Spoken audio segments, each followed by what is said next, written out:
Assalamualaikum warahmatullahi wabarakatuh. Alhamdulillahi wa kafa, wassalatu wassalamu ala nabiyil mustafa wa ala alihi wa ashabihi ahli sidqi wal wafa, amma ba'd. A'udzu billahi minasy syaithanir rajim. La tuharrik bihi lisanaka lita'jala bih, inna alaina jam'ahu wa qur'anah, fa idza qara'nahu fattabi' qur'anah, thumma inna alaina bayanah. Wa qala habibuna al-mustafa sallallahu alaihi wasallam, khairukum man ta'allama al-qur'ana wa 'allamah. Sadaqallahul azim wa sadaqa rasuluhul karim. Asatidzah yang dimuliakan oleh Allah Subhanahu wa taala, pada pagi yang mendung ini Allah masih memberikan kita kesempatan, Allah masih memberikan kita kesehatan sehingga bisa berhadir di sekolah yang insya Allah penuh berkah ini, dan terlebih lagi bisa mengikuti kajian setiap hari Selasa, yaitu kajian ilmu tajwid. Dalam hal ini yang kita jelaskan dari buku Tajwid Pintar. Kemudian salawat dan salam kepada baginda Rasul Muhammad sallallahu alaihi wasallam. Semoga kelak kita di antara umat beliau yang mendapatkan syafaatnya, Allahumma amin. Asatidzah yang dimuliakan oleh Allah Subhanahu wa taala, pada halaqah hari ini merupakan halaqah yang terakhir ya untuk kajian ilmu tajwid dari buku Tajwid Pintar. Setelah ini nanti insya Allah tidak akan kita videokan lagi, mungkin ya di lain kesempatan. Oke ya, coba diperhatikan yang sudah pegang buku, itu di pelajaran ke-10. Pelajaran ke-10. Pelajaran al-hal al-waqfu wal ibtida. Ya. Al-waqfu wal ibtida, atau di sini kita sedikit membahasa Indonesiakannya supaya mudah dipahami. Hal, waqaf, dan ibtida. Nah, soal ke-53. Oke, sebelum ke soal ya. Hal, waqaf, dan ibtida sangat penting. Very, very important. Ya, gitu ya, Salwi ya. Sangat penting. Kenapa? Karena bisa jadi orang bisa atau tahu ahkam, bisa mempraktekkan ahkam, bisa mempraktekkan mad, bisa mempraktekkan makharijul huruf, bisa mempraktekkan sifatul huruf, tapi kalau waqaf dan ibtida tunggu dulu, masih belum bisa. Makanya biasanya waqaf dan ibtida ditempatkan di akhir bab. Ini termasuk saya juga ngikutin ini di akhir bab. Karena termasuk bab yang sangat sulit. Ya. Bab yang sangat sulit. Bahkan kalau antum menginginkan bisa waqaf dan ibtida yang benar, mesti memahami bahasa Arab.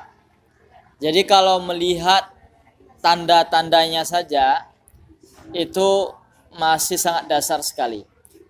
Nah, nanti bagaimana kalau ayat yang panjang yang tandanya itu nggak ada? Nah, bingung kan cari tempat berhentinya? Oleh karena itu, waqaf dan ibtida sangat penting. Dan jalur yang ditempuh adalah melalui tahsin kepada guru yang ahli. Tahsin kepada guru yang ahli ini yang paling ini ya, istilahnya paling ampuh. Cara yang paling ampuh itu tahsin kepada guru yang ahli. Kalau hanya mendengar murotal, mungkin nafas kita tidak sepanjang yang ada di murotal. Seperti saja juri ini termasuk juga nafas pendek. Ini makanya butuh tahsin bersama guru yang ahli.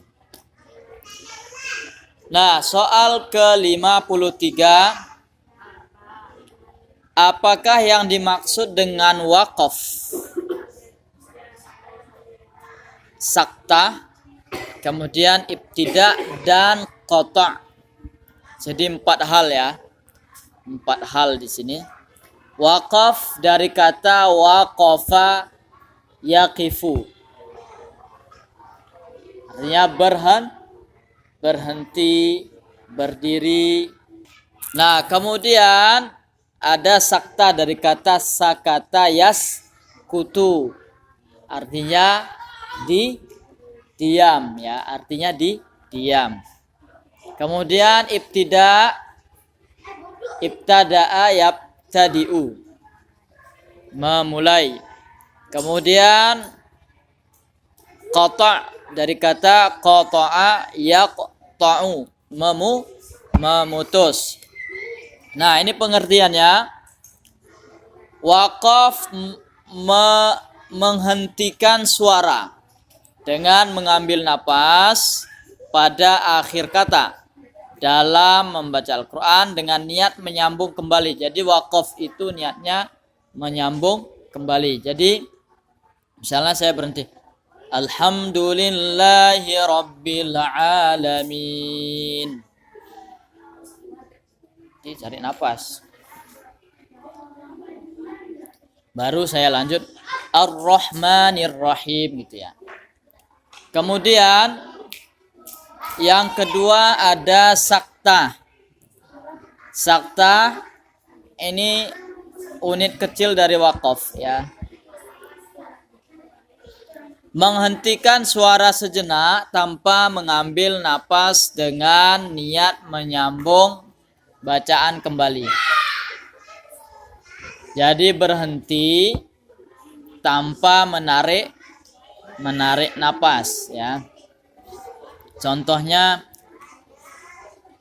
kalla bal rona, nggak boleh kalla barron langsung gitu, nggak boleh. Jadi dia sekedar 2 ketukan ya berhentinya. Misalnya kalau saya sambung dalam surah Al-Kahf, alhamdulillahilladzi anzala ala abdihil kitaba wa lam yaj'al lahu 'iwaja qayyiman liyundhira ba'san syadida. Itu ya, jadi dia tanpa menarik napas. Kemudian ibtida artinya menyambung atau memulai bacaan setelah waqaf. Kemudian qata' memberhentikan suara dari membaca Al-Quran dengan niat menghentikan bacaan, enggak melanjutkan lagi. Misalnya saya baca ghairil maghdubi alaihim waladdallin.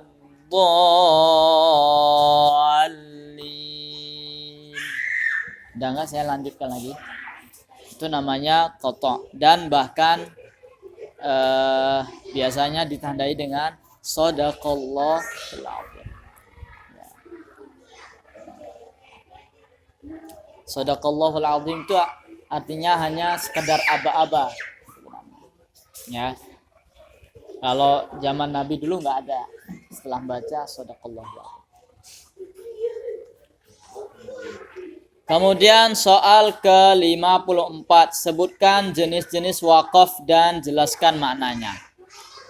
Nah, jadi waqaf itu juga jangan dipukul rata. Ya, waqaf juga ada 4 jenis. Ada ikhtibari, ada iltirari, ada intidhari, kemudian yang terakhir ada ikhtiyari.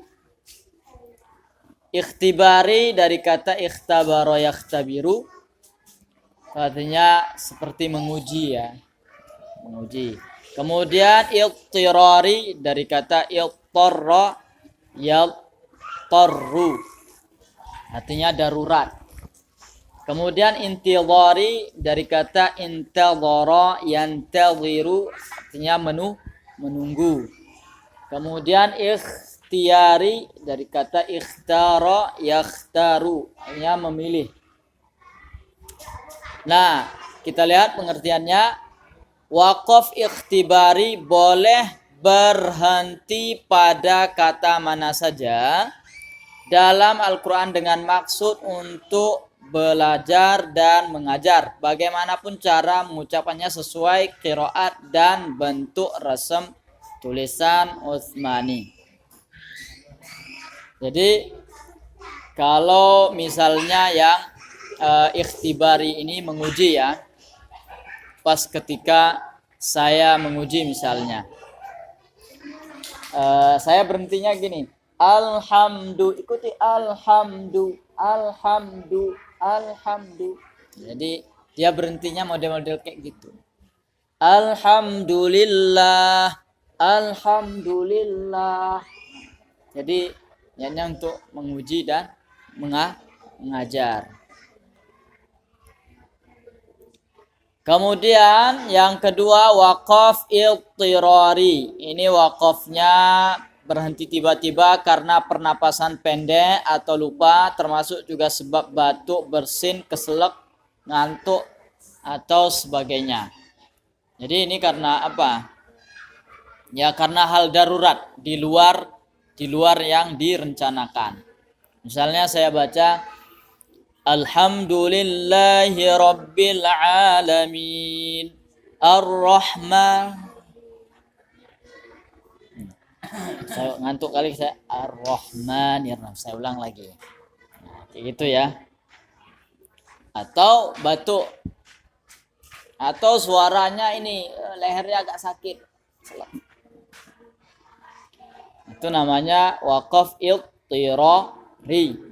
Kemudian waqaf intidhari, berhenti untuk mengumpulkan beberapa qiraat. Jadi misalnya saya baca Alhamdulillahi Rabbil Alamin Ar-Rahmanir-Rahim Maliki Yaumiddin Maliki Yaumiddin. Jadi dia berhenti, habis itu tunggu dulu sebentar, habis itu ngulang lagi. Atau bahkan dia pada kalau nanti misalnya di sebuah kata yang boleh berhenti di situ, itu aja yang diulang. Jadi dia untuk mengumpulkan qiraat. Kemudian yang keempat, berhenti di tempat yang tepat untuk memulai bacaan yang bagus. Nah, ini yang menjadi kajian kita.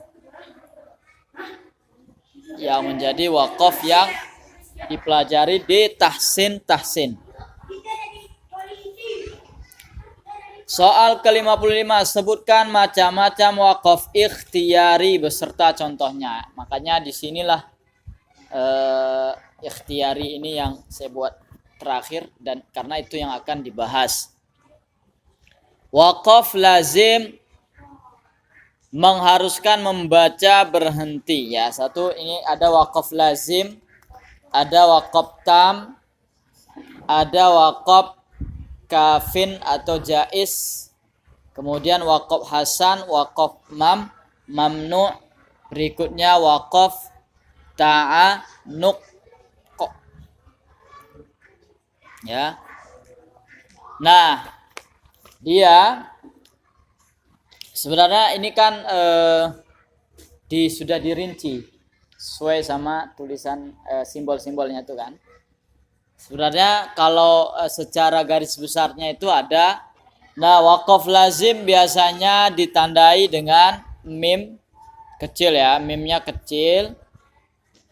Terus bukan kakinya itu nggak ke bawah, kakinya itu agak miring gini.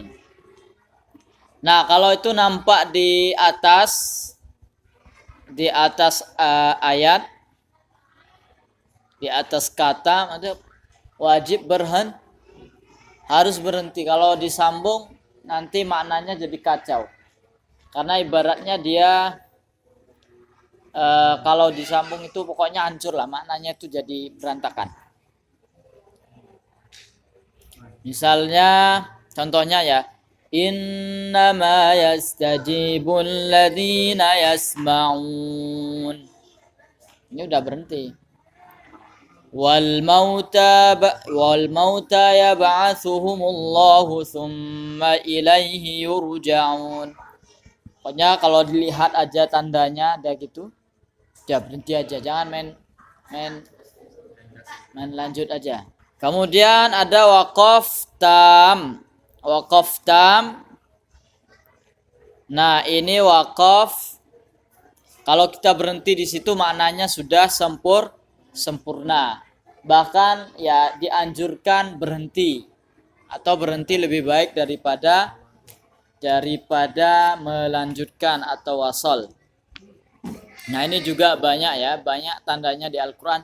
Lihat saja yang ada qaf sama lam itu yang kili. Kemudian waqaf kafin atau waqaf jaiz biasanya ditandai dengan huruf jim. Kalau ini boleh berhenti, boleh sambung ya. Setelahnya antara waqaf dengan wasolnya itu berimbang. Kemudian waqaf hasan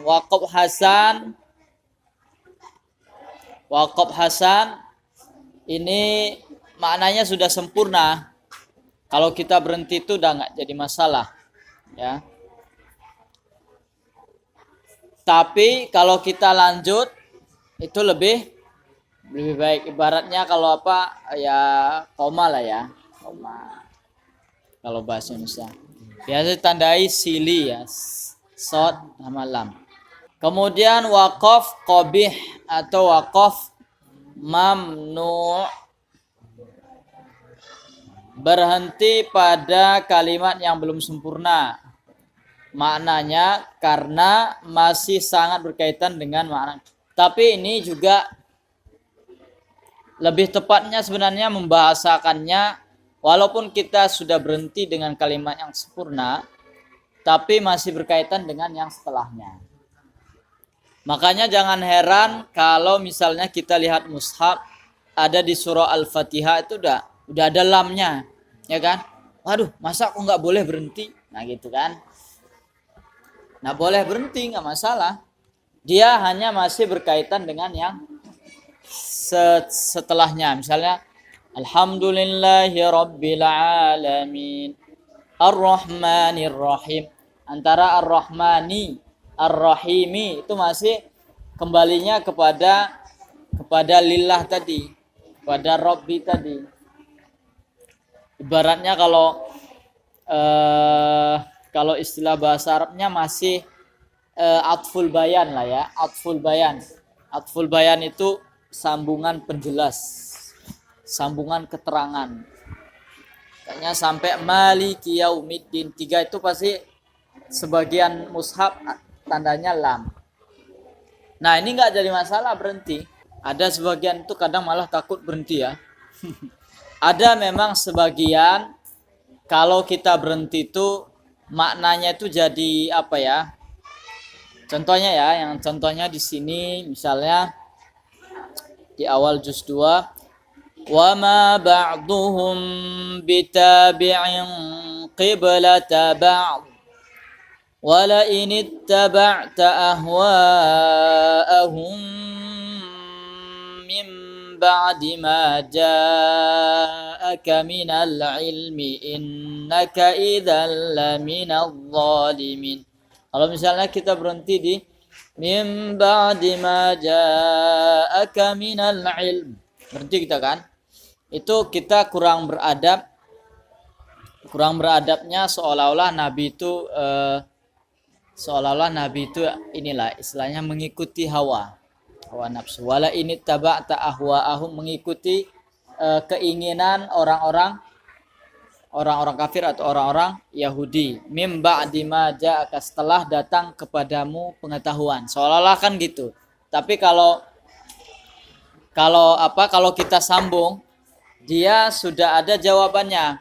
Misalnya, wala in ittaba'ta ahwa'ahum mim ba'di ma ja'aka minal ilmi innaka idzal laminadh dhalimin.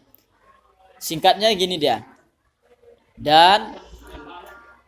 Dan sungguh jika engkau mengikuti hawa atau keinginan mereka dari setelah datang kepadamu pengetahuan, kalau begitu engkau sungguh adalah tergolong orang-orang yang zalim. Jadi ada jawabannya. Coba kalau berhenti aja situ. Seolah-olah kan Nabi itu tidak ada syarat tadi di sini. Seolah-olah mengikuti hawa nafsu, hawa nafsu orang kafir atau orang Yahudi. Padahal Nabi itu sudah ada pengetahuan. Ini lebih baik disambung, bahkan harus disambung. Kalau enggak kurang beradab. Ibaratnya makruh lah, kalau berhenti makruh lah. Kemudian ada waqaf ta'anuk.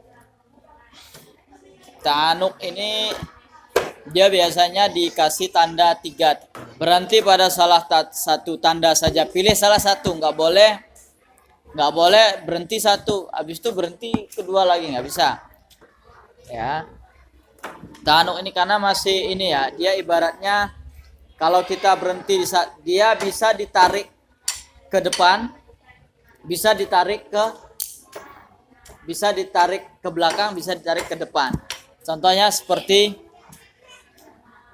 Alif Lam Mim Dzalikal kitabu la raiba fih. Berhenti di situ kan? Berhenti di situ. Hudal lil muttaqin. La raib fih. Biasanya titik 3-nya di mana? Di situ kan? La raib sama fih. Karena kalau kita berhenti la raib masih boleh, tidak ada keraguan. Fihi huda, karena di dalamnya ada petunjuk. Jadi dia di dalamnya itu enggak mengikut yang enggak ada keraguan lagi. Tapi di dalamnya ada petunjuk. Tapi kalau kita berhentikan misalnya la raiba fi, berarti dia ngikut, tidak ada keraguan di dalamnya. Baru kita artikan sebagai petunjuk. Kalau yang tadi, kalau kita berhenti di la raib, tidak ada keraguan dalamnya, fihi hudal lil muttaqin, di dalamnya ada petunjuk bagi orang-orang bertakwa. Jadi bisa ditarik ke belakang, bisa ditarik ke depan. Tapi ini hanya sedikit ya di Al-Quran, banyak. Kemudian soal ke-55, ada berapakah saktah dalam Al-Quran? Sebutkan contohnya. Ini ada 4 ya, 4 saktah di dalam surah Al-Kahfi itu tadi. Nah, apakah boleh berhenti? Ini boleh berhenti. Maksudnya di sini wajib disaktah apabila disambung, gitu maksudnya. Kalau misalnya saya berhenti walam yaj'al lahu iwaja, enggak masalah, boleh. Karena dia termasuk waqaf tam atau waqaf kafin. Sama juga posisinya dengan surah Yasin, ini ayat 52 sama. Misalnya saya berhenti qalu ya wailana man ba'atsana min marqadina, enggak masalah. Habis itu saya hadza ma enggak masalah ya. Tapi kalau saya sambung enggak boleh mim marqadina hadza, mesti sakta. Kemudian yang ketiga ini dalam surah Al-Qiyamah ayat 27. Kalau yang ini nggak boleh berhenti, mesti dilanjut tapi disakta. Wa qila man raq, nggak boleh misalnya kita berhenti wa qila man raq, boleh. Dan nggak boleh juga kita sambung wa qila marraq, nggak boleh. Apalagi wa qila man raq, udah nggak masuk lagi kategori hukum tajwid apa itu kayak gitu. Nah, karena nanti kalau marraq itu artinya jadi lain ya. Marraq itu apa artinya? Ada saya tulis di sini. Ya, jadi marraq artinya orang pembuat atau penjual kuah. Padahal man-raq. Kemudian yang keempat dalam surah Al-Mutaffifin ini juga tidak boleh berhenti, waqaf, wajib disambung dan wajib sabta. Kalla bal rana ala qulubihim ma kanu yaksibun. Ini nanti para guru kalau nerima setoran anak-anak ini harus disakta. Sebagian anak-anak saya dengar nggak ada kalla bal rana, asal-asalan aja. Jadi diajarkan kalla bal rana ala qulubihim ma kanu yaksibun. Nah, adapun yang yang boleh sakta boleh enggak? Amis sama ubanaha, boleh. Amis sama banaha, boleh. Itu boleh ya, itu enggak masalah, itu masalah posisi boleh. Kalau ini dalam surah surah Al-Haqqah ini. Nah, ini semuanya bisa. Ma aghna anni maliyah halaka anni sultaniyah, saya sakta. Kemudian yang kedua saya berhenti.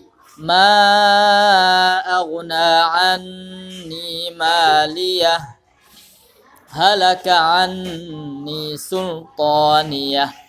Kemudian saya idgham. Ma aghna anni maliyah halaka anni sultaniyah. Ini boleh.